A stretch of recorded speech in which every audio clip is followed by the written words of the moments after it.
Mr. Wells, this is a live stream. What? Look, I don't need to do this. I've got a fish stick commercial in an hour. Oh, what the hell? I need the money. That this guy, shout out to Nash Thunderclap, that this motherfucker right here, this Doug Bowser guy, guess where his last job was before he came to Nintendo of America? Just guess where he used to work. Oh, you think you're being cute? Bitch, I'm adorable. They thought I was too young to rule the land, just as they failed to understand how to rule. My time has come. I was chosen by heaven. Say my name when you pray to the sky. Seek out holiness rise. And nothing of value was lost. So, I'm non-binary. Who the fuck starts a conversation like that? I just sat down. Today, being retarded means leading a full life. Retarded people go to work or school, just like their neighbors, and come back to a real home. A supervised home, right in the neighborhood, where they belong. Being retarded never stopped anyone from being a good neighbor.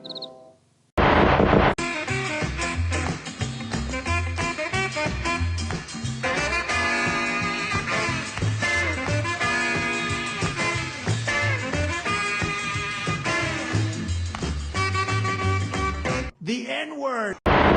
Go f yourself.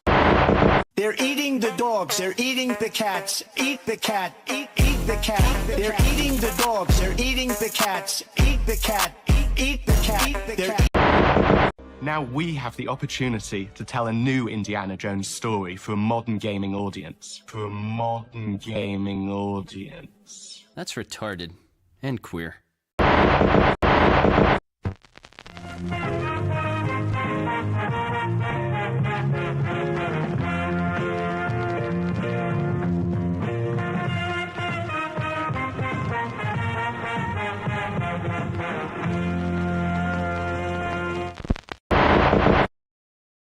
Hello, good evening, YouTube. How are we doing tonight? Give me just 1 second. We're having some audio issues here, so I'm making sure that at least my end is coming out. Stand by.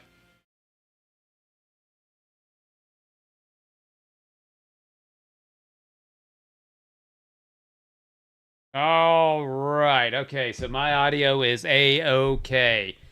So yeah, there was no audio on the beginning track, so I had to start the stream all over again. So that's why there's two on here. I do apologize, and I didn't have enough time to go in to the socials to update that I was starting the stream all over again. But hey, I'm working on OBS here on this end. I'm not typically used to the way OBS kind of runs things. And I actually need to kind of move, because I'm going to be constantly looking at this screen. I need to kind of move this over to where it is a little bit closer. There we go. That's better. That's better. I can deal with that right there. Hello and welcome to another live stream on Nash Thunderclap Live. I guess that's what we're calling this. At some point I will have a snappier name for what I'll be doing. But there was a lot of news today. A lot of news today. Particularly on the Xbox front with the price increase, Polygon getting bought out and then laying off a bunch of their journalists, and apparently there has been more since this morning. We'll look at that here shortly. But how are you doing? How's everybody doing tonight? I hope everybody's doing pretty well. I'm doing okay. I got to stream earlier today over on Twitch and Kick, Mario Galaxy Part 5. Just finished out Binary Domain last week, and then yesterday we did what I call a Let's Try on Expedition 33. So if you got a chance, I really would appreciate it if you'd go over to youtube.com/@NashThunderclap, my gaming channel, give them a view, even just about 10 seconds, or watch the whole thing and put in the comments about how bad I suck. I would appreciate it because at least somebody's watching and I appreciate you one way or another on that. But hey, that's what's been going on. But again, tonight we're going to be talking about the layoffs from Polygon, the buyout. We're going to be talking about the Xbox price increases and how everybody's taking that out. And we got a little extra stuff we want to go. And I want to go a little off topic right off the gate. Now, really, if I was anything, this would be the time where I'd be reading chats and super chats and just welcoming everybody in and just getting settled in, having a seat, taking it easy, getting comfortable. But we don't have any of that going on. So we're going to jump right into things. And the first thing I wanted to jump into, which kind of, I think this was yesterday. Was it yesterday that there was a state of play PlayStation did for Borderlands 4? Why do we even care about Borderlands 4? Nobody really cared about Borderlands 3. I think the series pretty much topped out at 2. And it's just pretty much more of the same thing over and over again. But I didn't get to see it. There is a deep dive trailer, and we'll go ahead and go over to that.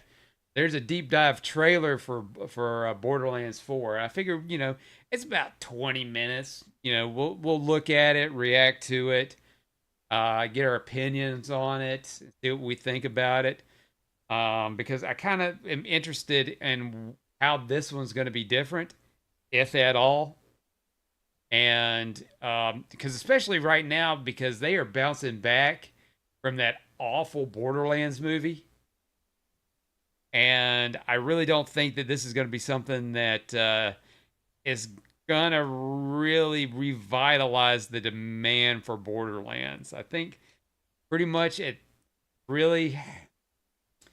this point, I think if they don't do well with Borderlands, this is going to be it. I don't think we're going to hear any more Borderlands after this, and I think it'd probably be a good chance that Gearbox moves on to another property, or at least comes up with another big IP, something for them.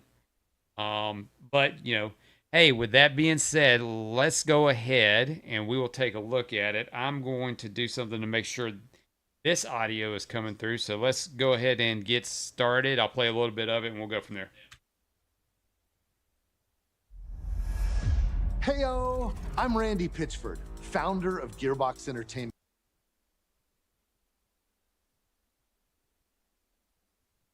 We're going to pause that real quick.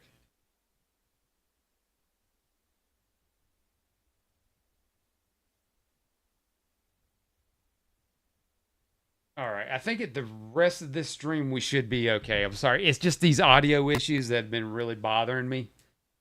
And for those of you who don't know who that is right there, that's Randy Pitchford. He's the founder of Gearbox. He's their CEO. He is slowly turning into a really old lesbian. Today, we're giving you our deepest look yet at Borderlands 4.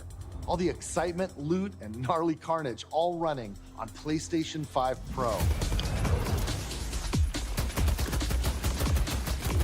Since creating the looter-shooter genre nearly 16 years ago, we've continued to refine the formula, delivering better loot, greater freedom, and endless mayhem. And with Borderlands 4, we push things even further. This is hands down our best Borderlands ever. All new movement, abilities, bigger and badder enemies, and a brand new planet. All in service of making you feel like a total badass. But so far, it looks very indistinguishable from any other Borderlands game. The perfect entry point for new players, with incredible new places and a great story. And for our longtime Borderlands fans, we're throwing back to our more grounded tone, while pushing gameplay ahead further than ever before. This is the culmination of years of hard work from my teammates across the Gearbox Studios. So enough talk, let's get it. This is Borderlands 4.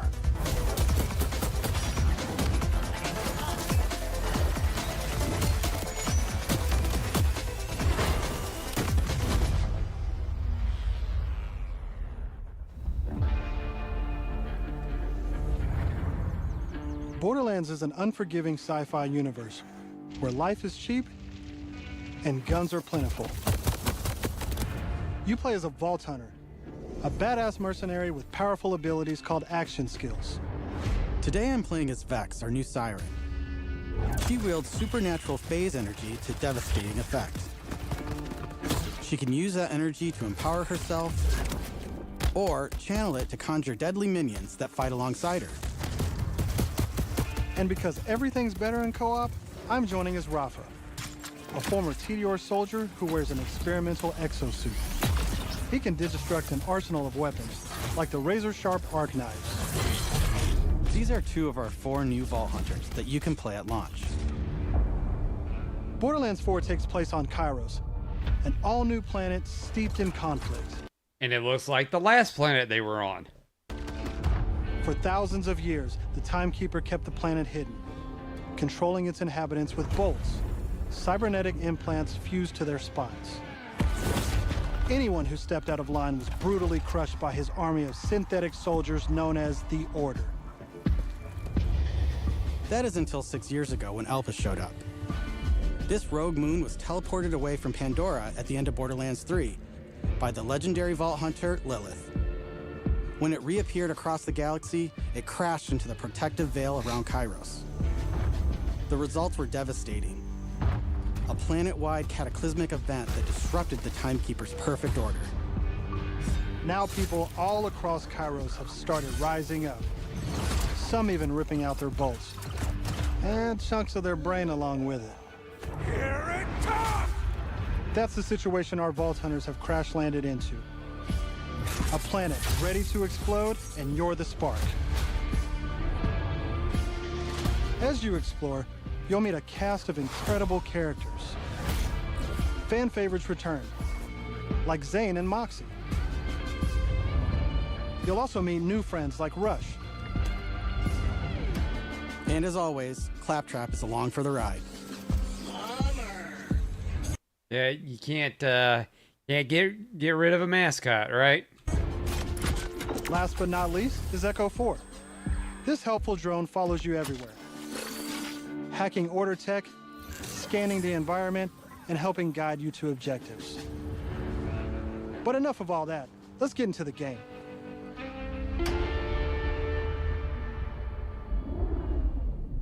Thanks to our improved lobby system, it's easier than ever to join up with your friends on the fly. And with full crossplay at launch, you can play with your friends on any platform. Today, we're venturing into Terminus Range, a frigid, mountainous region. This is just one of the 4 zones on Kairos that you can seamlessly explore. There's next to no loading time, just endless looting and shooting mayhem. For our current mission, we need to break into a secret black site located deep in the mountains. One of the Timekeeper's generals, Vile Lichter, has been conducting grotesque experiments on locals. That HUD looks exactly the same, nothing different. I mean, they could have at least changed it up a little bit. I mean, because they obviously are not going to get away from that cel-shaded art style at all. I mean, they could have had an opportunity to change it up just a little bit, but it just looks like yet another Borderlands game. It's up to us to stop it. All right, let's get moving. Here I'm using Glide, one of our new movement abilities. Along with dash, double jump, climbing, and point grapple, these make getting around more fun and add a ton of utility to combat. As you traverse, you'll uncover a vast and beautiful world. And to bring Kairos to life, we've introduced dynamic weather and events, so you constantly have new things to discover. There's also plenty of local wildlife to contend with, like these Cratch, flying beasts who attack in flocks.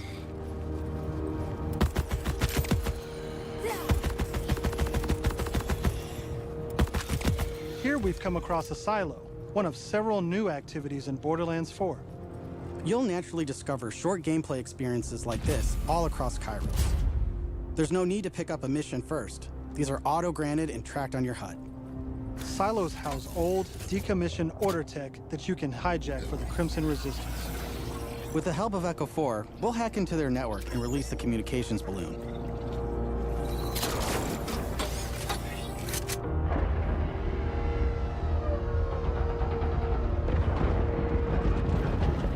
And let me guess, that opens up part of the map.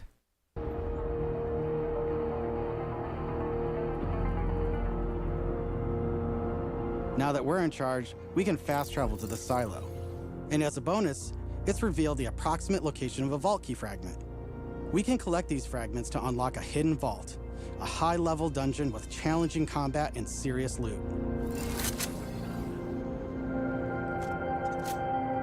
Let's get after it.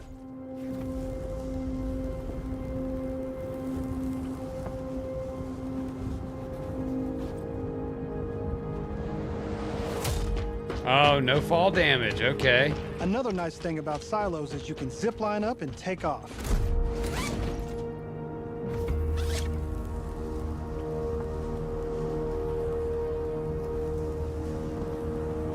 And if that's not fast enough for you, you can always pull out your personal vehicle, the Digirunner. Just hop on, hit boost, and get rolling. You can customize the body, paint job, and even how it handles.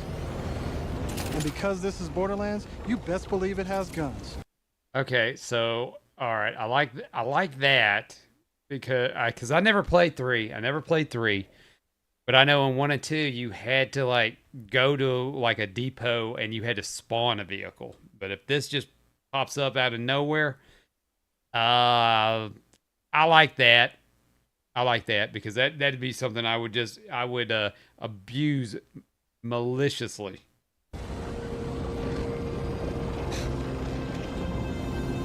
As you traverse, you'll encounter a host of dynamic events. From order patrols to world bosses, there's always something to shoot and loot.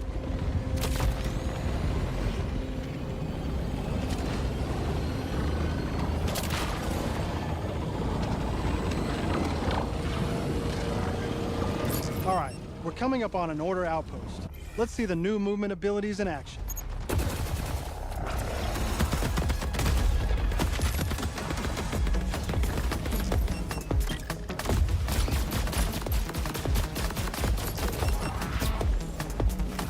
Chaining our new traversal abilities together makes combat more dynamic than ever.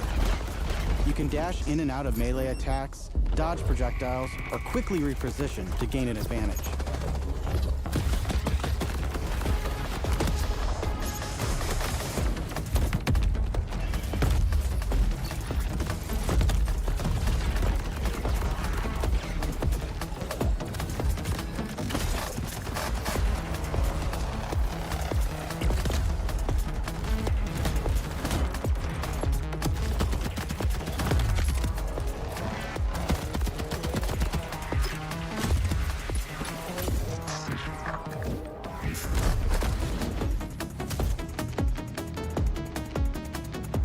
Now I know that there's a vault fragment around here somewhere, but we've got a mission to get back to. Let's pull out Echo 4 to show us where to go.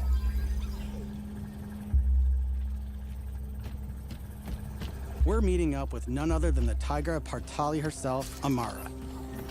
She's a former vault hunter and exotic pet sitter from Borderlands 3.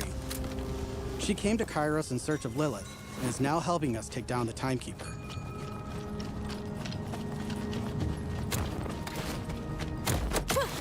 Don't you whine at me, homies. We'll play in a moment, huh? Oh, you agree to pet sit for a few weeks, and the next thing you know, you're having full conversations with animals. You don't use security like that unless you've got something to hide. And then, you turn into a crazy person because that's it. This must be the path to the black site. Agreed. But if Lilith is on the other side, I don't mind some property destruction. Ooh, your specialty. Please, be my guest.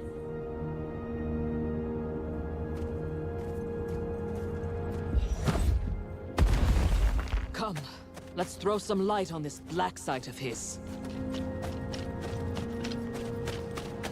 This place is crawling with creeps. Clear them out. Co-op has always been at the heart of Borderlands, and we've put a ton of work into making it better than ever. Our improved lobby was just the start. You can also set your own campaign difficulty independently of the rest of the party. This way, everyone can tune the experience to their liking. And you don't have to worry about loot ninjas stealing your drops, as loot is always instanced for each player. Plus, if you ever get split up, you can easily fast travel to your friends. And 2-player split screen returns so you can enjoy couch co-op. Regardless of how you play, we just want you to be able to hang with your buddies and have a great time. What the hell is that? Tim?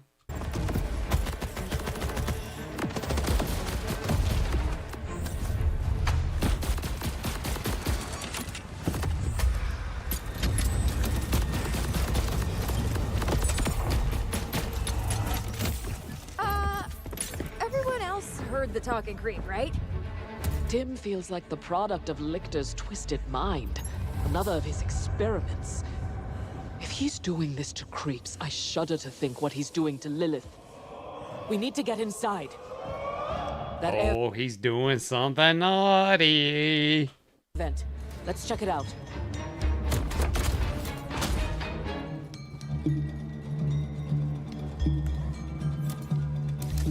Hermes is really creeped out in here.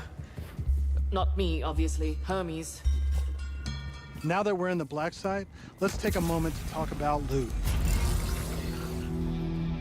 In Borderlands 4, each piece of gear comes from one of 8 manufacturers with their own characteristics and trademarks.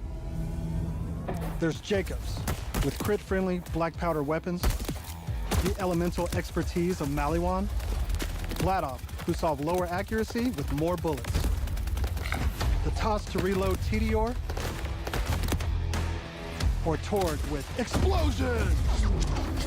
We also have 3 new ones. The Order with powerful charge and release blast, fully auto rippers, and the reliable, easy-to-use Daedalus, which can use multiple ammo types. But that's just the start. We've introduced an all-new licensed parts system.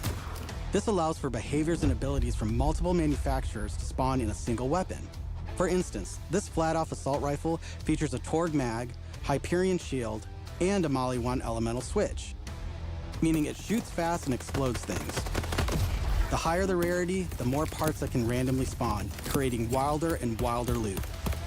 And that's before even getting into alt-fire modes, underbarrels, and elemental damage. The possibilities are truly endless. Hey, if it doesn't have a talking gun in it, like in the last, I think in Borderlands 2, you lost me. To support playing with your favorite manufacturer, we've added enhancements. This new type of gear replaces artifacts and provides bonuses to specific manufacturers. Take my current enhancement. It adds a kill bonus to all guns with Daedalus parts, along with more reload speed and critical damage. This lets you min-max your build around your favorite manufacturer, immediately turning just okay guns into amazing weapons. Finally, we've heard your feedback, and we've overhauled our drop rates and loot across the game. We've worked hard to make sure all our gear feels better than ever, while also making rarity matter again. This makes for our most satisfying loot chase ever. And at the top of everything are legendaries. These have always had unique effects that you won't find on any other piece of gear. But in Borderlands 3, they drop too often. This not only devalued legendaries, it made everything feel less valuable. In our new system, not only do all guns feel great, but now legendaries will truly be special events. We've added the magic back to our loot chase, and we know you'll love grinding all that great gear on Kairos. But let's get back to combat so I can show you my favorite thing, Ordnance. This is the new gear slot for grenades and heavy weapons like rocket launchers.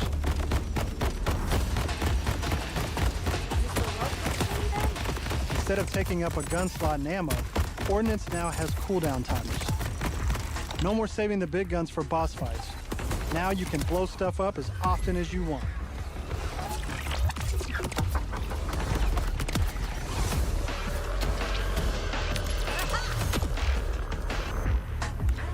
Before we go further, let's talk a little bit about action skills. Every Vault Hunter has a set of 3 unique action skills. These are class-defining abilities with devastating effects. Up until now, I'd been using Incarnate to deliver powerful phase blasts. But let's switch it up to Phase Familiar and pull out Trouble. As you can see, each action skill has its own branching skill tree, giving you more build freedom than ever before. On top of passive skills, you can further customize action skills with augments and capstones. These are socketed enhancements that add new behaviors and functions to your action skill. Different builds completely change how combat plays out, resulting in near endless freedom to experiment.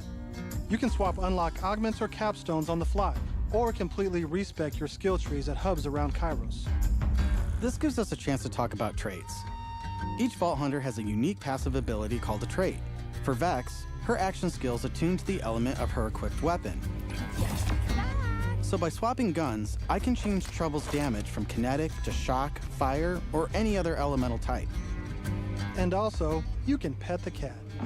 Oh wow, why is that so important in every game? I get it. It was a novelty back years ago. Oh, you get to pet the cat, and now it shouldn't be. It shouldn't be a selling point or a big deal in the game. Yeah, it should be like a no-brainer that you go up and pet whatever animals in front of you. But they got to include it as a big deal in every game now. Dead end. Or is it?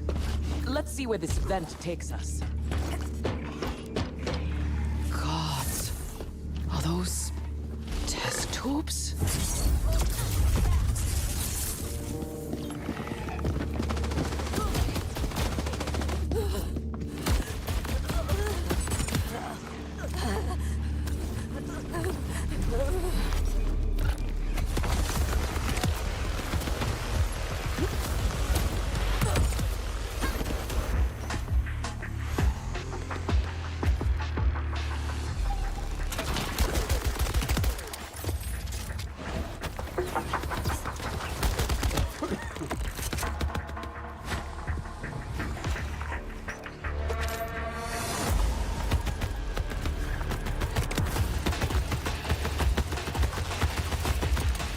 I'm down. But thankfully, our fight for your life mechanic makes a return. Of course, I could have avoided it in the first place if I had just used my ref kit.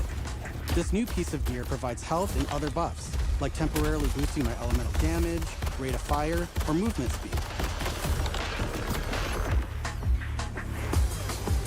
I'm almost afraid to ask what's in the tube. Oh, look at these guys. Are those crystals growing out of them? By the way, if you're looking to experience the story again or just grind for loot, we've added full mission and boss replay. That's right, no more save loading to run bosses. Now you can return to the arena and use Moxie's big encore machine to spawn another run. But we'll talk more about endgame later. For now, let's jump ahead and show you something truly badass. In Borderlands 4, our bosses are bigger and better than ever, putting all your new skills, gear, and abilities to the ultimate test.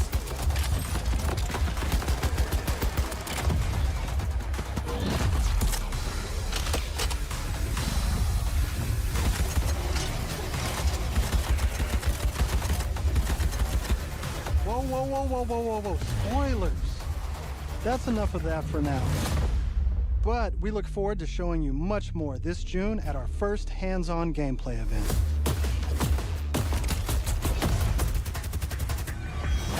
And from everyone at Gearbox, thank you for joining us.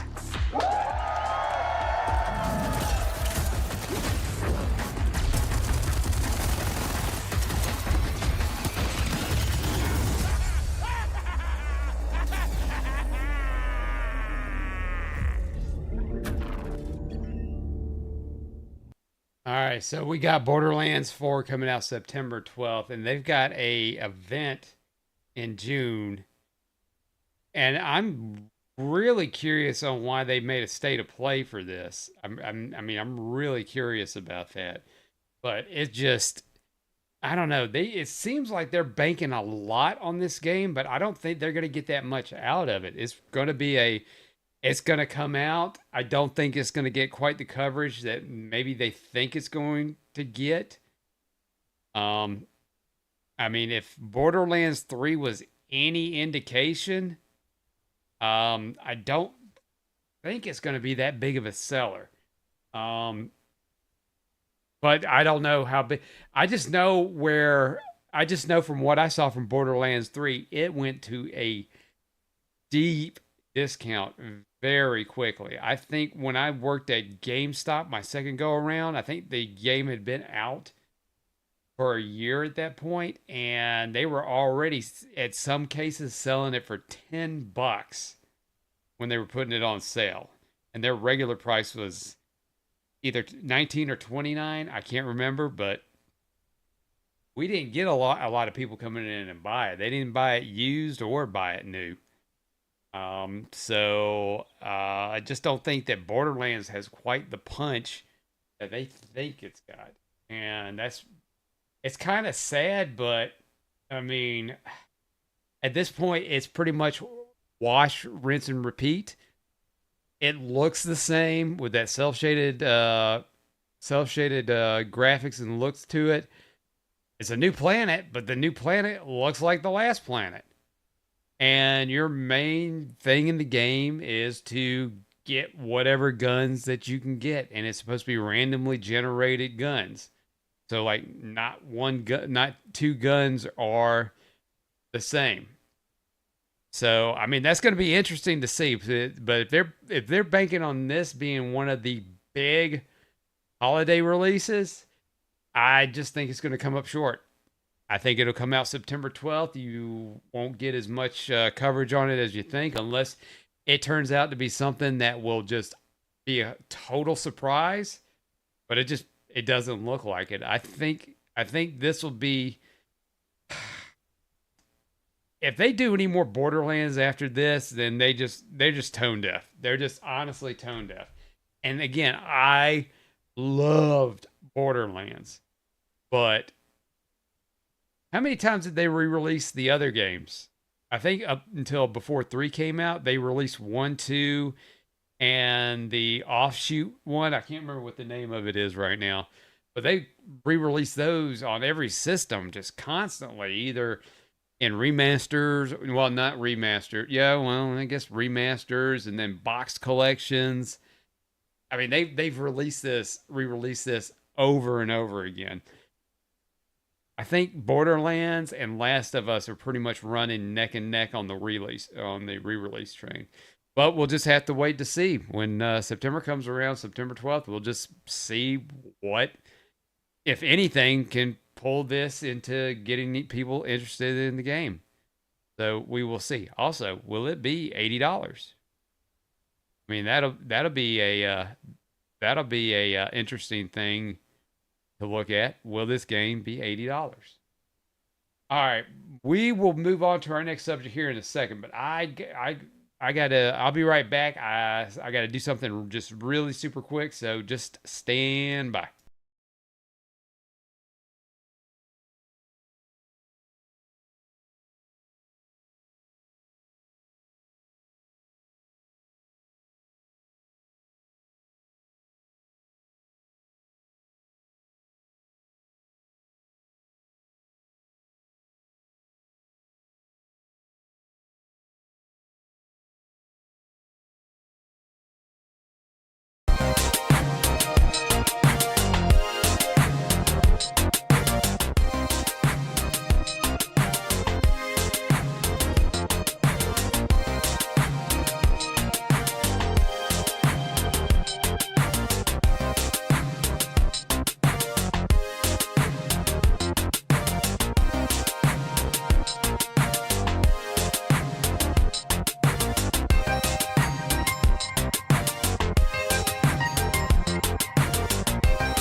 All right, guys. I appreciate that. Sticking with me while I go do that. I was feeling, I got real nauseous there for a second, and I had to go. I had to go empty some stuff, so I do apologize about that, guys, because I don't typically like to take breaks on these streams. I like to go through unless they go really, really long. But it is what it is. Well, let's look at the chat right now. We don't see anybody in the chat. That's a little joke on me. But please, hey, if you happen to stop in or anything, hey, I would be very appreciative if you jumped in and participated in the chat. We can get a conversation going. If you got questions on point of view on what I'm looking at here tonight and what we're talking about, hey, be more than happy to do so. Go ahead and do so. Pretty much, I'm pretty much patient because this is a marathon, not a race. So we just got to keep plugging away and get this going. All right, so let's go on to the next topic. Because, again, like I said, as far as today goes, today was a pretty big news day on two fronts. And with this one, well, can you put this into the pile of not surprising?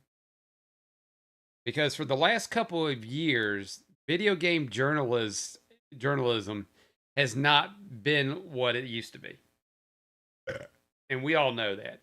Have been gone the good old days of reading your favorite publication like Electronic Gaming Monthly or Nintendo Power, where you would get articles talking about games that are in development, games that are being released overseas and may or may not come out to the United States, and honest reviews. And then we'd get some editorial pieces in those magazines, but they were fair editorial pieces.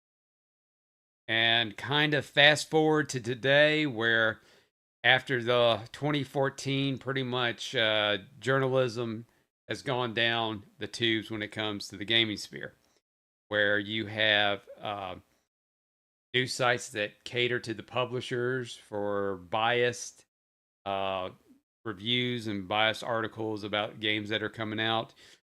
You've got journalists who will go out of their way to insult gamers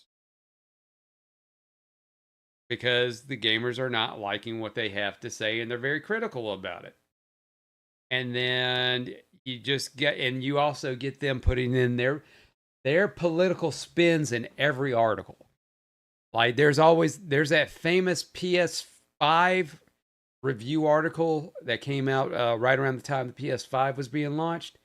And the entire article was a rant about Trump. It had nothing to do with the gaming system. It was just a rant on Trump. And, people have gotten sick of it. And gamers that are really kind of hungry for their gaming news, which is authentic and honest, they have been going to X and they've been going to YouTube, because the people that are on both those formats, especially on YouTube, have more of an honest approach on how they approach gaming news. And it just doesn't feel like it's being backed by any kind of corporate entity. And, they don't get the insider access as some of these major publications have. But between now and then, we've kind of when it comes to the website in the internet gaming news, we've seen a lot of news sites come and go. And today we've got another one, and it just kind of came out of the blue that I wouldn't say is a surprise. It's pretty much again, you put it into the pile of I'm not surprised. But this is from The Verge. Polygon sold to Gamer Rant owner Valnet. And here's the thing. Right here, usually when a buyout comes out like that, you're going to have layoffs. Some staffers have been laid off or would no longer be with the publication. So let's go ahead and take a look at this article right here. And we'll just kind of go in and analyze it from there. Polygon, The Verge's sister site dedicated to gaming and entertainment, has been sold by Vox Media to Valnet, a company that owns brands like Screen Rant, Game Rant, Android Police. Some Polygon staffers will continue with the publication under its new owners, while others have been laid off, according to posts online, an internal message sent to Vox Media employees. Valnet owns more than 27 brands that covers areas like entertainment, gaming, sports, and travel. A recent report from The Wrap includes one former contributor to a site under Valnet's purview describing conditions as almost sweatshop levels.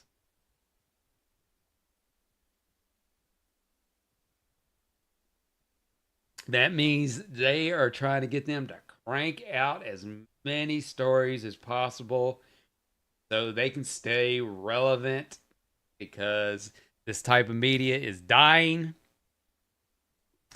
And you've got better personalities, and you got better personalities that you can connect with more on an honest level on YouTube. Perfectly aligned with Valnet's long-term growth strategy, Polygon will now integrate Valnet's gaming portfolio, which includes industry-leading publications such as Game Rant, sucks, The Gamer, sucks, Vextra Life, never heard of it, Open Critic, Dual Shockers, and Hardcore Gamer. The company said in a press release, this addition followed Valnet's recent acquisition of Vextra Life earlier this year. I don't even know what that is. We'll have to look that up. Further strengthening its position in gaming media landscape. With Valnet's proven operational excellence, Polygon is poised to reach new editorial heights through focused investment and innovation. So probably, in other words, they're buying it. They're probably buying it to get a lot of IP and probably a lot of assets from Polygon, and they could either revamp it to fit their frame, or they could just get rid of it altogether. Vox Media CEO Jim Bankoff said in a statement that this transaction will enable us to focus our energies and investment resources in other priority areas of growth across our portfolio of iconic digital publications and audio/programming, while enabling Valnet to grow their leadership and authority in the gaming information category. In his message to staff, Bankoff also cited the current uncertain economic look and broader changes in the gaming industry as contributing reasons for the sale. Nobody's reading it. They wanted to dump it, and they dumped it, and they got it. And Valnet got it for a steal. From what I understand, there was no cash transaction, no cash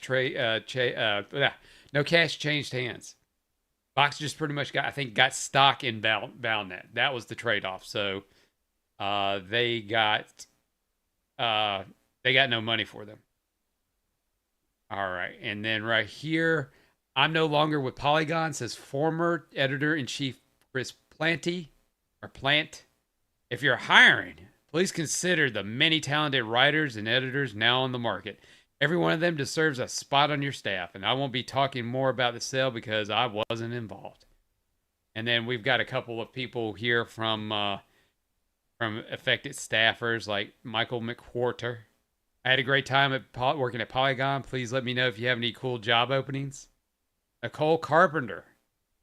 I'll say more later, but I no longer have a job. I'm looking for work, as so many of my amazing colleagues.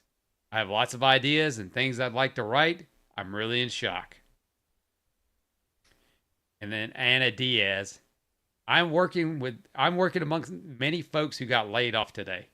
Don't have anything good or thoughtful to say on it at the moment. Gutted, sad, and feel completely fucked. Fuck Vox Media Management forever.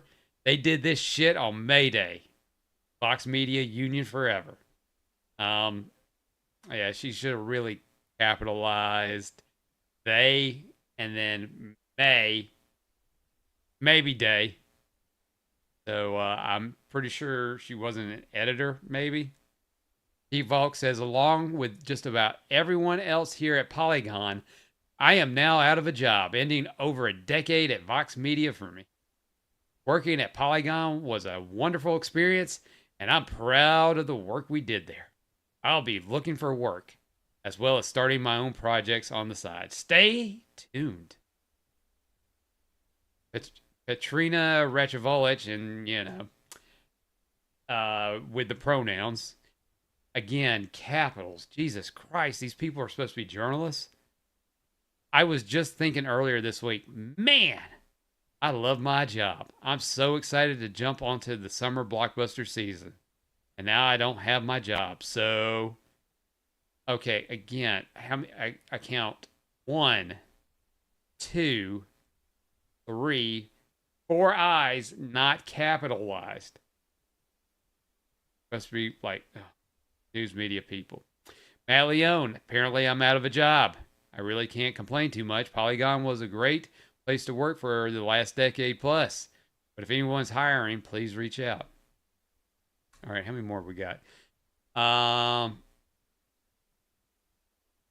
Gilliam. I was impacted by this, as almost all of my incredible coworkers. Please, if you have leads for a passionate guides writer who has covered complex games like Destiny, done reviews, previews, and more, please let me know. And Susan Paulo, woke up in a lovely bed and breakfast today on a lovely vacation to find out a place I've loved to work for just over a decade has been dismembered in minutes. I just wanted to join the chorus to say that I've been let go from Vox Media on May Day. See, she did it right. Capitalized May and Day. Along with a great team doing great stuff. All right, I think the point, yeah, we got the point there. They're pretty much, they're sad they lost their job. And it sucks that they lost their job and they're asking for work. I get that. But here's one thing, if you notice, on all, whoops. No, we're not looking at that because I am not bringing up that site. We're looking at all their posts here. All on Blue Sky. So these are the people that left, or unless The Verge only pulls stuff from unless they pull stuff from Blue Sky. But you know what? Just out of curiosity. Wow, I swear to God, this is my first time on Blue Sky, and this is just, wow, this is just X. All it is X.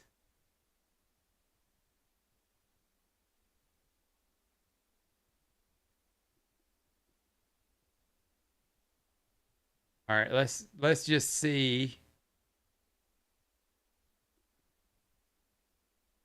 Of course. And let's see, who does she write for? Senior writer at Polygon, founder on the Mary. Oh my God. Okay, that speaks a lot of volumes right there. Let's see who else.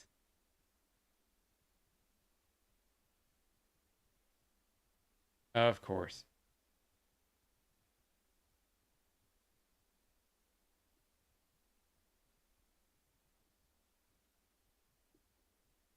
Guy's producer at Polygon.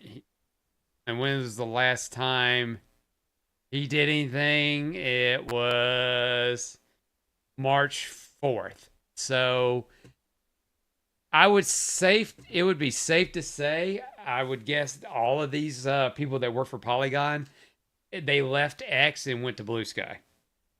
So that way they wanted to go to a place where anything they said wouldn't get challenged or criticized, and probably not even looked at, because I mean, let's be fair, X is the place to be, man, because everybody's on X. But it's not surprising, because these would be the type of people, and Polygon has not been a great website at all, that they would go in and they would go in and have these news articles where they would defend some of the stupid shit that some of these publishers are doing. They do some of the stupid shit that these Hollywood studios are doing. And why? Because they don't want to lose their access. They lose their access, they can't do their job. But on the flip side of that, look at all these great YouTubers that are out there. No matter what that you talk about on your YouTube channel, whether you look at it at one point of view or you look at it in another, if you are very sincere and very honest, and you can build some kind of fan base, and that's where these people really need to try, and they can, and that's how you show talent. If you can go out on your own, start something, build it, keep it consistent, and do it to where you are working with the fans instead of working against the fans, if that makes sense, you can have great success. I mean, that's the great thing about the internet. If you are honest and genuine, and you can connect with your audience, you can be a great success. I mean, you could take anything like on one side, let's say like Nerdrotic, because he looks at things one way and he's very successful. And then I don't know who would be on the other side of that. I'm trying to think of somebody.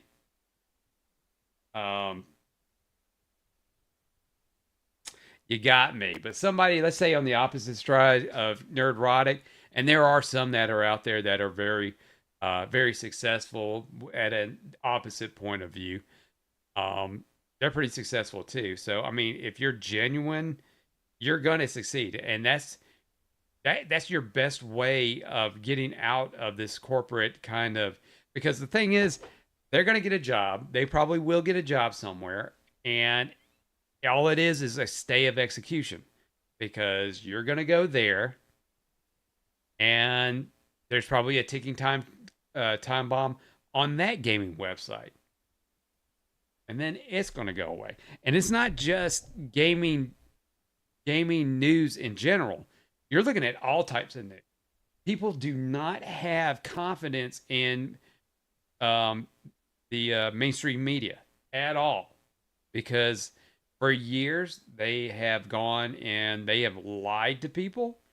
They've pretty much gaslit people, and they are propping up they're propping up what you would call the elites, and just basically downplaying everything that's bad in America and in the world. And I saw something today that I think would kind of go along with this. Actually, I think I've got it bookmarked. Let me take a look. And it's a completely separate topic, but let me pull that up. I need to have like this like on a back screen or whatever. But yeah, it's right here. It's from and this kind of goes hand in hand with the way their attitude is and what's really going on in the world.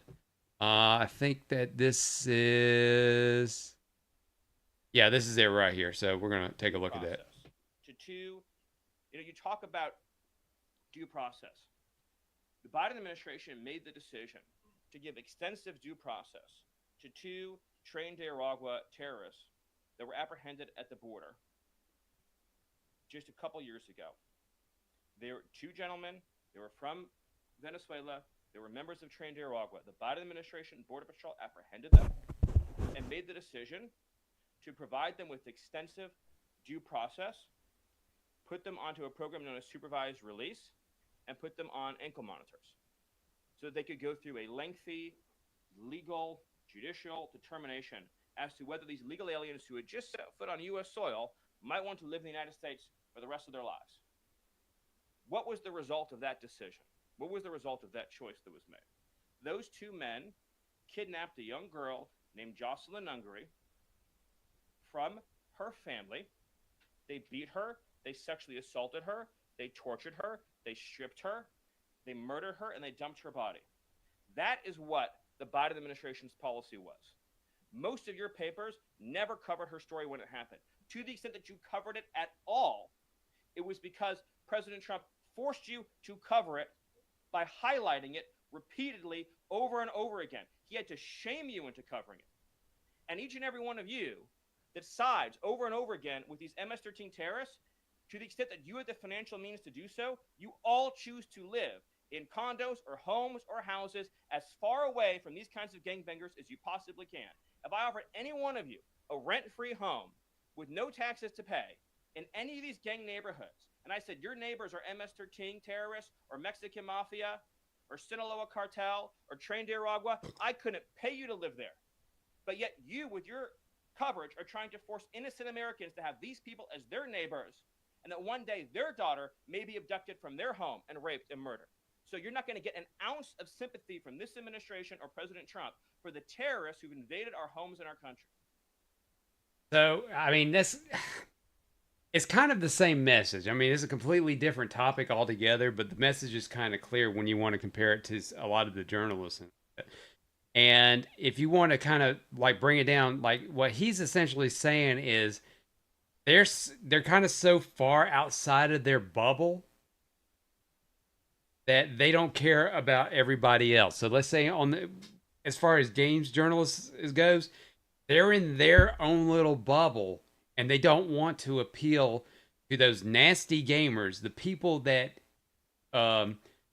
would support their stories, that would support their sites because they want to get good gaming news. And of course, when they start doing all this crazy stuff, like throwing in their politics and insulting the gamers, of course, they're going to turn their backs and they're going to go elsewhere. And they're going to sit here and blame, well, I lost my job because it's the gamer's fault. It's not the gamer's fault. It is the journalist's fault because they didn't want to do what they're supposed to, and that is inform the customer base with a balanced and accurate and honest stories when it comes to games. So like when it comes down to, like, let's say Stellar Blade, when that came out, everybody was super excited about it. It was going to sell copies, but for whatever reason, the media decided that they wanted to start bashing the game because of the characters looking highly attractive. And then they started throwing these news stories out about how misogynistic the studio was, and like how it was wrong that these men dare make this woman character in the game the way she is, and it turned out a woman designed her, and her character was based on an actual model. So it's just and at this point, when they want sympathy, when they get fired or get laid off, and there's none from the gamers because they had enough. They're at the point now is you get what you deserve. And it's just kind of really sad, honestly, that we can't get and we're gonna go to another, check out this other article here real quick and see if I can pull this up. So like from Smash JT round here, he gave some breaking. So we saw the ones that got laid off today. So we already covered these people for the most part. So you got Chris Plant, co-founder and former editor-in-chief, Michael McHarder, senior editor, Matthew Ryan, deputy editor Tyler Culp, games writer, senior reporter for Nicole Carpenter. And then we had some layoffs from Giant Bomb, which I think was already part of the new company's portfolio. Jeff Grubb, video content producer, Dan Rickert, creative director. So Jeff Grubb, for those you don't know, probably don't know because I barely know anything about him. He is very, he's one of those names that was trusted for years, and then he went off the deep end as well. And the last thing I had seen about him, that he had basically had reported on a story that after Smash JT had reported on it, and he was getting credit for breaking the story, even though Smash JT had broken the story first, because that's how it is. Like the article that I read the other night about Andor, and those quotes they got from a notable YouTuber, which it was Star Wars Theory. They don't want to mention Star Wars Theory by name. There are people that they will not mention by name in their articles or give credit to. But we all know one thing out of this entire thing when it comes to games journalists. After all the dust settled, everything's calmed down, the rain has washed away all the mud, Kotaku is still around. I don't know what it's going to take, but Kotaku has become the DSP, the dark side Phil of games journalism.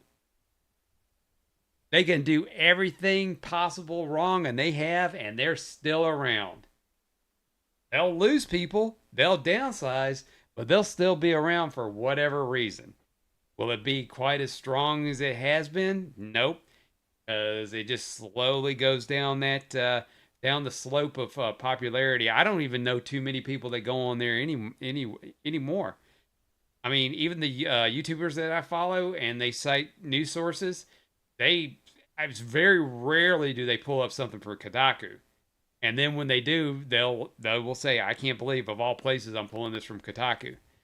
So, that is what it is on that. Now, whether they are going to actually kind of keep that Polygon going either by name, or they're just going to go ahead and dissolve it and just take whatever assets they've got and incorporate it to one of the other gaming sites that they've already got pre-existing, or just do a revamp of Polygon from top to bottom, including logo, site look,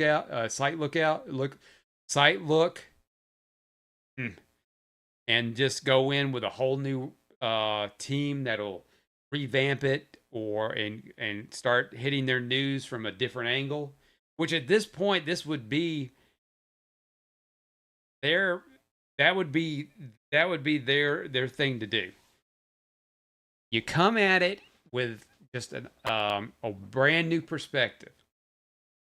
Don't attack the fans. Don't attack gamers. Be honest about your reviews. Be honest about the articles that you write. Don't put any of your personal political bias on that, because what it seems to me with some of these journalists is this is supposed to be a stepping stone for them to get into actual news. And they couldn't get into actual news, so they're going to insert it here. And a lot of the people that are running the companies have no idea what's going on. When you look at the grand scheme of things, when it comes to a lot of businesses, your CEOs and your C-suites have no idea what's going on in their companies until it's too late. They're just sitting back and just waiting for the money to come in. They'll throw out a couple of directives out there, and because they thought about it, they think it's going to work. But at the end of the day, that's about it. They have absolutely no idea what's going on until they start losing money. Then they start asking questions. But if they want to really turn this around, honesty is going to be the key. But it's going to be real hard to win these gamers back to reading your articles, especially now with X, where you can get anything you need news-wise on X. But I've also said that before about X. You got to weave around everything. Don't look at everything. Don't look at the very first thing and take it as gospel. Look at the first thing, do some digging before you make a decision on that, because a lot of times you'll look at it on there and it seems too good to be true, and it probably is. All right, so let's go on to the big topic. The big topic of the night. The biggest thing that everybody has been talking about today. I think it's been big enough to where it has been able to overtake a lot of heat off of Nintendo with their pricing, and it's going to be Microsoft today announced they are raising the price of all Xbox Series consoles. Games confirmed to hit $80 this holiday. So before we look at the article, let's keep in mind, and I am probably off on my time frame on the Xbox Series, but the Xbox Series, let's see, I think it came out in, 2019? So it's, 5 years old? It's a 5-year-old system. You're in third place. What kind of sense does it make to raise the prices? I have no idea. Especially, rumors are looming that your next system is going to be out next year. And this may be the last Xbox console out on the market, because Microsoft wants to go, they want to do exclusively cloud gaming, so you can play your Xbox games anywhere at any time and become a games publisher, like in the same vein as Sega did after the Dreamcast failed. Well, I can't say failed, fizzled. I think that's a better word, fizzle. But let's take a look at this article real quick from, of all places, IGN.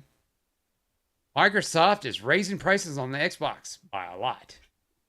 In an announcement today, the company said it will be raising prices on Xbox consoles, controllers, headsets, and some games. The price hike for the consoles and accessories kick off today, May 1st. While game prices stay the same for now, we should expect Xbox charging $79.99 for new first-party games around the holiday season. Price increases are taking effect globally, with the exception of headset prices, which are only going to go up in the US and Canada. All right, so right away, with the games going up in price this holiday season, I only know one game so far, because I don't believe Microsoft has released any information on any games coming out this holiday season. But we can almost guarantee that $80 is going to be on Call of Duty. The new Call of Duty will be $80. Because why the hell not? With all the billions they make off DLC and battle passes for Call of Duty Online and Warzone, it makes a lot of sense to charge $80. They make billions a year off of the sale of that game and what they make off the DLC and battle passes for the multiplayer. That makes absolutely no sense for that. And then let's look at what they could be releasing this holiday season.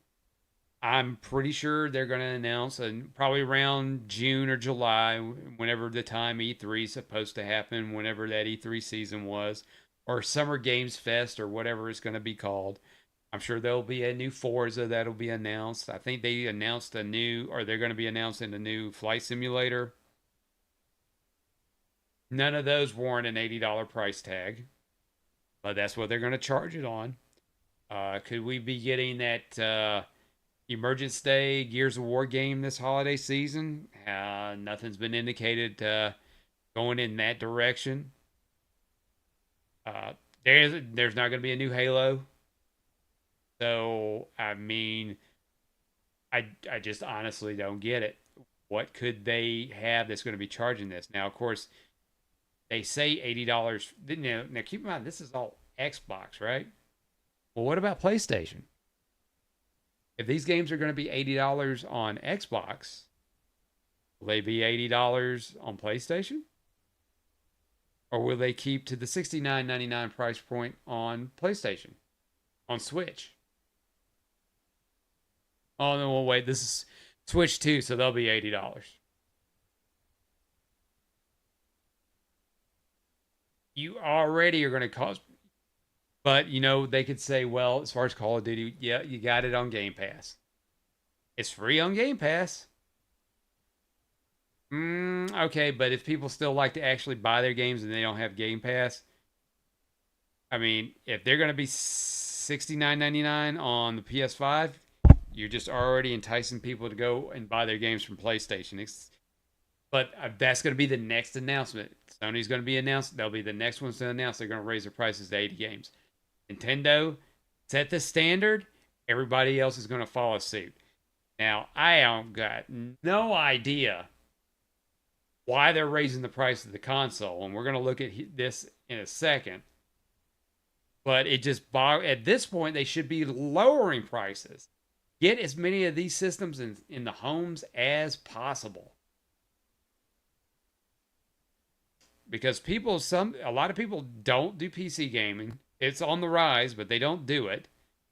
And there are people that are still kind of hesitant about cloud gaming. And there are people that don't even know that they could play Game Pass on their Samsung TV. I think I got it on mine, and mine's an older Samsung TV. I'm willing to try it out to see how bad it is. But that's something for another time. But let's take a look at some of these prices we got right here. What's going up from what? So we've got our Series S, our good old original Series S digital 512s going from $379 from $299. That's an $80 increase. If my math is correct. The Series S 1 terabyte, one that I've actually had my eye on to replace the 512. And I've had 2 opportunities to get it. But I chose to walk away because I knew better. $429 from $349. These are some pretty big jumps. The Series X digital, $549 from $449. Series X, $600.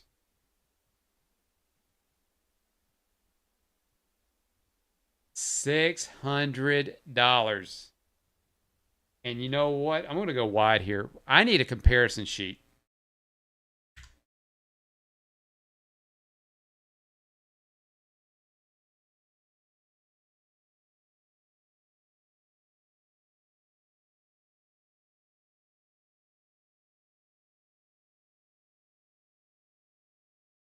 Alrighty.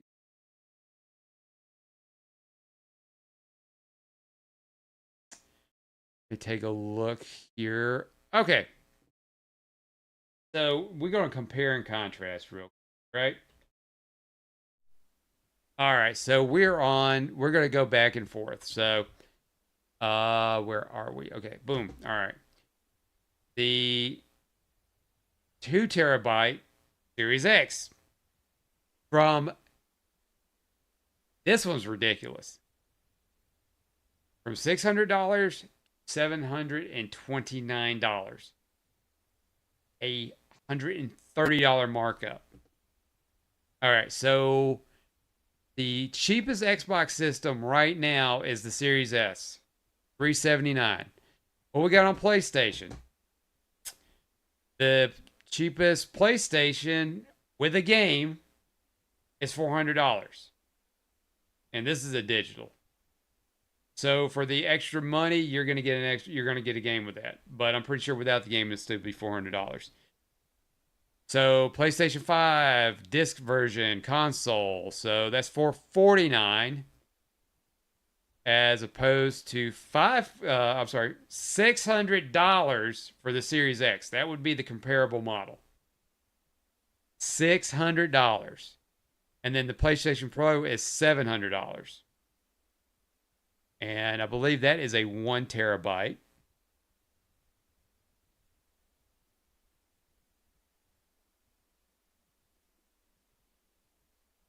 That is a... No, that's a disc-free system. Well, that's still $700, but the comparable one would be the Series X. But I guess they're 1 terabyte each, so that's $600, and this is $700. And then you got your 2 terabyte Galaxy Edition. That's almost we're creeping up into the $800 range. Once you're creeping into the $800 range, you might as well just buy a PC, because you get a mid-range PC starting off at that price that'll run better than these consoles. And then of course we've got various controllers and accessories down here that are going up in the price. Your core and color controllers, and your special editions, I don't think they went up in price. But your limited editions went up $10. Your core Series 2 Elite controller, $10. Your full Series 2 Elite controller went up $20. And the core just comes with the controller. The full series comes with all the knickknacks, like your interchangeable analog sticks and your back button paddles. And your headset, and then your headset went up $10, and your stereo headset, I think that went up $5. That may have taken that as well. But we're going to get down here as far as what this says. Although we do not know yet which first-party Microsoft games will cost $80, we can guess the lineup include the next mainline Call of Duty, DARP, the new Fable, which was recently delayed to 2026. Well, that's going to be next year, so that's going to be an obvious $80. Perfect Dark Reboot, I'm thinking next year. They didn't announce it for this year, $80. Clockwork In Exiles, Clockwork Revolution, Rare's Everwild, which Microsoft gaming boss Phil Spencer recently checked out. Good for him. Good for him. Who cares? Well, the Coalition's Gears of War E-Day, Hideo Kojima's OD, Undead Labs' State of Decay 3. Psychonaut developers Double Fine is working on a new game. I will tell you on those last two, whatever they put out is not going to be $80. State of Decay is not an $80 game. Whatever Double Fine's working on is not going to be $80. Gears of War, the rest of those are probably $80 games. Shit, fuck, I wouldn't be surprised if Kojima doesn't charge $150 for his game.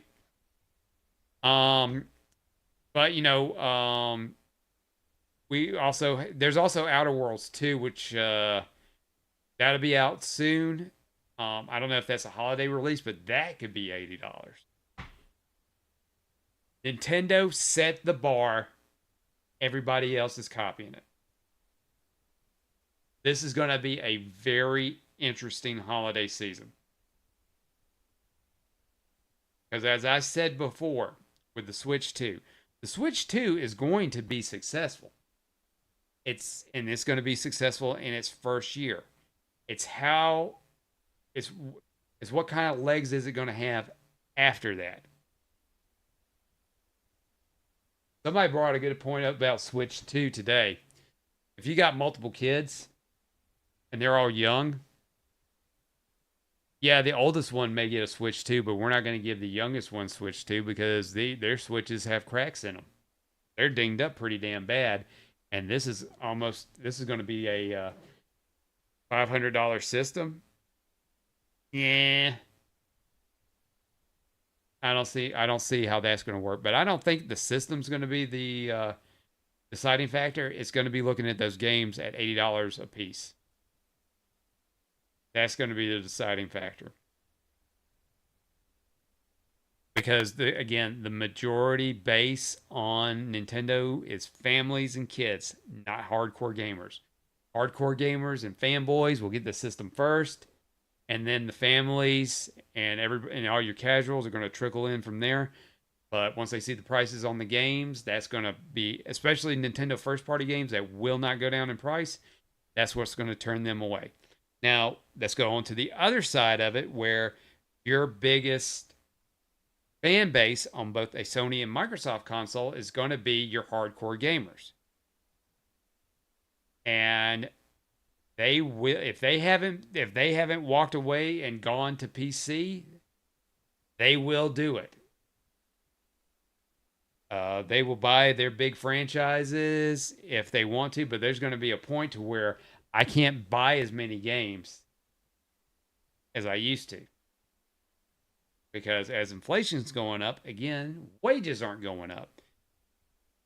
And these companies seem to think, we're spending all this money, and the raising of the price is warranted to the price of development for these games. Now, what's causing your rise in development is the bloat. You can, and with Expedition 33 has proven, you can make a damn good game with a small team. Go back to basics. You don't have to hire everybody in the world, especially the pandemic. If anything, that should have been a cautionary tale, like, let's hold off on this. Let's not jump the gun. Let's not start hiring all these people and start developing these games, because at this point, we're looking at possibly a 5-year development cycle on these games. If we hire now, it's going to hurt us later on. And it did. Because we're still going to keep hearing stories of people being laid off. And this is not going to stop. If anything, this is going to lead to and I know a lot of people have been talking about it for over a year, a gaming crash. This is going to be, I think this is what's going to get the foot in the door to crack it just enough until it just kind of works its way into a gaming crash. Especially when you are you're doing things like Microsoft. Again, a third place console company. They are in third place. They're being beat up by Sony and Nintendo. And Nintendo claims they're not a video game company. But they're in third place. It's between, and if anything, I think Nintendo's number one right now. And then you got Sony.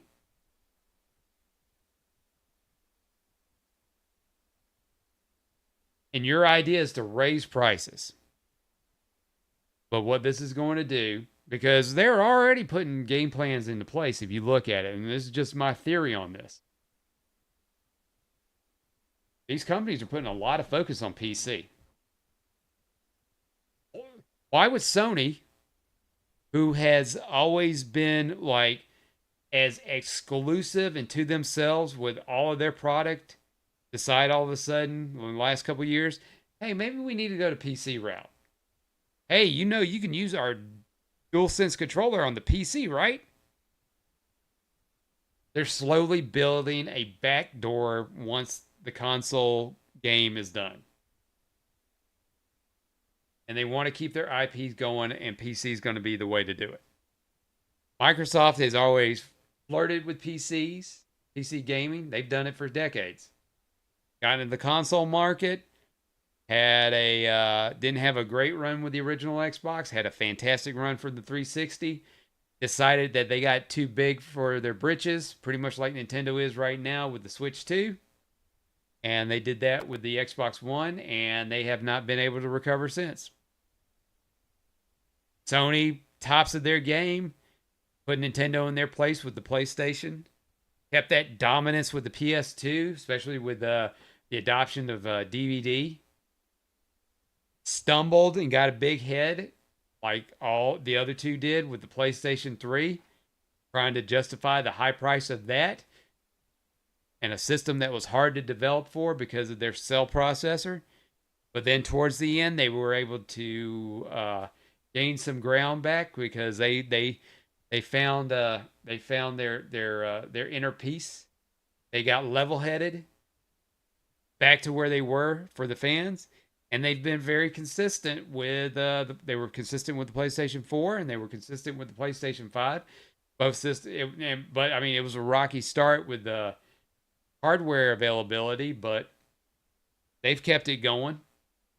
But at this rate, if they keep going this route with all these prices and putting out games that are awful at those, that's the thing. They're putting out these garbage games at those price points. While all the good ones lately are below that price point. They're at $49.99. Expedition 33 is $49.99. The Oblivion remake is $49.99. I think Stellar Blade was $60. I think that was $60, so that was normal price. They're gonna keep going. They're gonna keep going up and up and up, and at some point, it's like, you know what? I can't do this anymore. We're just gonna have to. I can't spend this kind of money on a regular basis. And on top of that, you want me to pay for your online service? And then that keeps going up in price?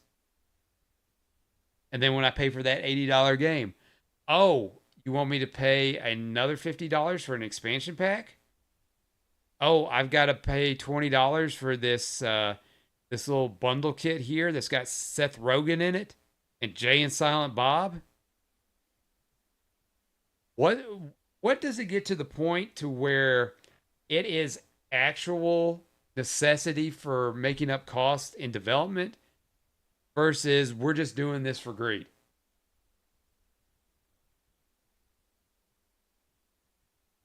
Because it almost seems like, in my opinion, that these corporations are already seeing the writing on the wall, and they're trying to gouge as much money as possible before they shut it down.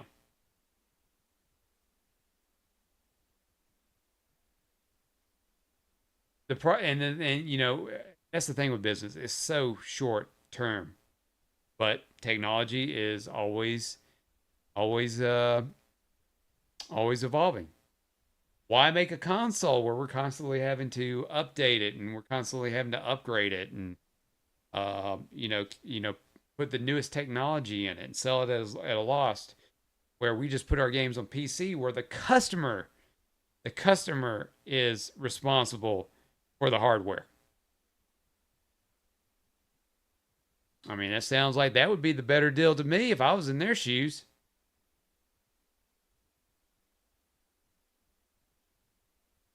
But if you don't want to do it, if you want to get out, get out. There's nothing stopping you, Microsoft. Nothing stopping you from following your dreams. You can reach your goals. I'm living proof. Beefcake, beefcake. It just takes a flip of the switch. You could release you can put out a press release tomorrow. Effective July 31st, we will no longer support the Xbox Series. Although you will continue, we'll keep the servers running as long as possible, but we will not develop any new games for the system. But you can play the games through the cloud or through Game Pass. But we will no longer make games physically or make them for download. I mean, that's a little bit of a stretch. I don't know where I was going with that. But again, with this, let's see how those Christmas figures are going to be. Let's see what the sales figures, since the price increase went in effect today. Let's start. We'll take a look at some sales figures. Let's say July. We'll give them a full 2 months So we can analyze May and June, and we'll get some data from everything prior to May and see what the sales figures are going to be. If I had to guess, they'll probably be down further than they were, or they may be consistent. Who knows? We will see. The dumbest thing may happen, and maybe they'll get people stupid enough to buy the systems. And I am sorry, guys out there. I don't mean to call you stupid, but there are some gullible people out there, and I don't mean you. I love you. There are some gullible people out there that will think, well, if this is expensive, it must be special. I gots to have it. Why do I has to have it? Because it's expensive and it's fancy. But I mean, we'll see how that's going to go. But it's not going to be heading in the right direction. Everything going up in prices on games, you got to be able to justify the value in that investment, even though you will trade in that investment or just put it on the shelf like me. All righty. Well, did you have fun, everybody? Did you enjoy yourselves? I sure as hell did. Especially with having to restart the stream and all the technical difficulties at the very beginning. But we got it straightened out.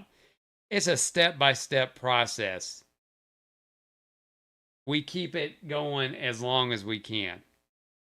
So, and I already know the ending's going to have issues with that. So I may have to play that twice so I can get it fixed. Which, by the way, let's double check that. I am going to check this over here. Give me a second.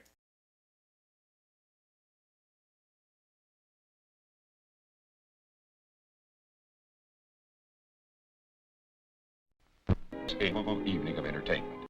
And damn that OBS. Damn that OBS. All right, I think I got it going now. But luckily, it did what it did, and we're fine. We're fine with what we're doing here. All right, so we're gonna go ahead and call that a night. And we'll do this whenever the hell I feel like it. No schedule live streams. But if I got a little time and we'll see how the news is going to play out, I may come back on tomorrow night. Talk about this a little bit more or anything else that kind of pops up throughout the day.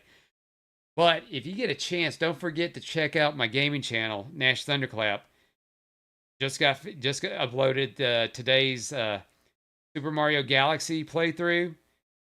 Take a look at my Exhibition 33 Let's Play. 3 hours. I really dug into it because it took an hour and a half before we actually got into some gameplay. And then check out my entire series on Binary Domain. I'd really appreciate it. And as the thing up here, over here is telling you, you can visit all my socials.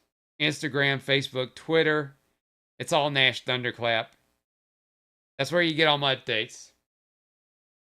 And don't forget, if you want to see me live doing gameplay, check me out on Twitch and Kick. Twitch you can follow. No, I'm sorry. Kick you can follow. Twitch. Normally, I have a process for when I announce all this stuff, and I just threw myself out of the loop. But nobody wants to hear all that stuff that I do. But next time, I'll go through the actual flow on that. All right. So if anybody's watching this later and you made it this far, if you got anything to say, hit me up on the socials. Throw it into the chat. I'm pretty sure you'll still be able to do comments and stuff like that, and I'll be able to see them. So, yeah. Well, anyway. All right, guys. I appreciate it. So until next time, have a good night, everybody. Take it easy. Bye for now. And now, folks, it's time to say goodnight. We sincerely appreciate your patronage and hope we've succeeded in bringing you an enjoyable evening of entertainment. Please drive home carefully and come back again soon. Good night.